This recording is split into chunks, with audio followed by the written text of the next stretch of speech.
everyone, just a heads up, this video that you're currently watching goes over the planning process for an initiation ceremony, so everything leading up until the day of the ceremony. We do have a second video that goes over how to actually run the initiation ceremony, some details on that.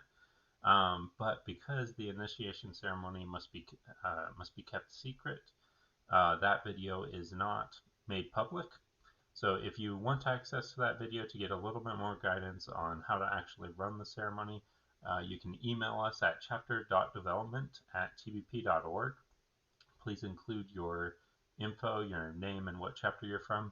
We'll verify your member status, and then we'll send that video along to you within a couple days after you email us. So just a heads up. Thank you. I will be harping on this multiple times throughout the evening, but advanced planning is the key to a successful initiation. So the more work you put in ahead of time, the more successful your initiation is going to be. I realize many of you are already in the midst of your semester, so you're kind of just going to have to work with what you've got and the time you have.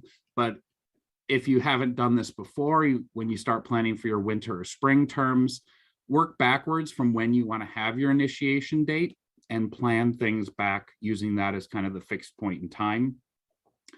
Always keep in mind that you need to have approval prior to your initiation. Typically that comes in email.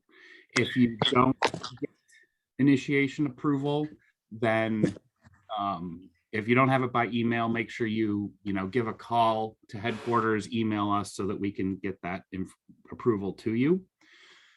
Your report of election and catalog cards are due 2 weeks prior to initiation. We do give extensions if that's going to be a problem. Ideally, if you can get it to us 3 to 4 weeks in advance, especially if you want keys, certificates, and membership cards for your ceremony. Your report of eligibility is due within the first 5 weeks of the semester. You also want to be thinking about any banquet, meal, celebration that you're going to be doing after initiation. Get that planned as early as possible. You want to identify your space for the initiates to gather prior to the ceremony. So obviously, many of you are probably familiar with doing virtual initiations, but an in-person ceremony, it's important to have a room set aside for people to gather that isn't the actual initiation room. You want to reserve your initiation room as soon as possible, usually at the start of the term. And the president and vice president should read instructions and the script itself as soon as possible during the semester so that you're well prepared in advance of different things you may not be aware of. So around 2 weeks before your initiation, make sure you've visited, verify, inspecting the room for initiation. This is something that's critically important. Ed and I can share all kinds of interesting stories about rooms we've had to deal with for our model initiation at convention. Those of you who were at convention this year and saw the model initiation, for example, you know that we had to deal with some AV issues this year. We've had to deal with a room with a fixed lab table in the front, so it's hard to set up a 12-foot table when there's a mounted table in the front of the room. So those are all things to just think about as you're getting close to the ceremony. Make sure you're soliciting who your speakers are going to be, anyone who's going to be participating in the ceremony. Distribute reading parts in advance so people have some time to review that, get comfortable with their parts prior to the ceremony. Make sure you're testing the initiation equipment to make sure it's functional. Sometimes you'll have bad light bulbs, maybe frayed wiring, and those are all things that can be fixed as long as you notice that in advance. And make sure you schedule time to practice. That could be maybe the hour before the ceremony, but ideally if you get people together just to practice reading in advance, that's important. Also make sure people are properly dressed for the ceremony. Think a job interview. So with virtual initiations that have been going on for several years, people could pretty much wear whatever they wanted to wear to a ceremony. For in-person initiations, it's typically business formal type of apparel for initiation ceremonies. So the day of the initiation, you should prepare a list of candidates, ideally 2 to 3 candidate lists, one for the presider for the ceremony, and then a couple for the assistants who will be checking people off to make sure who's present.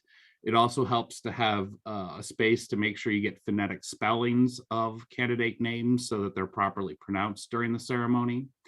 The initiation team should try to plan to arrive 2 to 3 hours in advance to get everything set up, deal with any issues, test the equipment, review the roles. You also want to tie bows separately or on keys. So Tau Beta Pi sells brown and white ribbon to pin on candidates following the ceremony. Those can be, as I mentioned, attached to the keys or done separately if you don't have keys in advance. You ideally want to set out keys, certificates, and cards, and all team members should be there about 60 minutes prior to the ceremony so you can do a last-minute run-through, answer questions, and resolve any problems. So as I said, you can practice, give yourself 30 to 45 minutes to practice run through the ceremony prior to the start.